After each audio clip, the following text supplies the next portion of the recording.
قل ما كنت بدعا من الرسل وما أدري ما يفعل بي ولا بكم إن أتبع إلا ما يوحى إلي وما أنا إلا نذير مبين.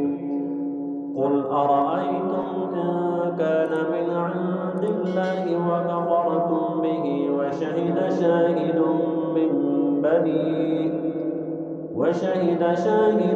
من بني إسرائيل على مثله فآمن واستكبرتم إن الله لا يهدي القوم الظالمين. وقال الذين كفروا للذين آمنوا لو كان خيرا ما سبقونا إليه وإذ لم يهتدوا به فسيقولون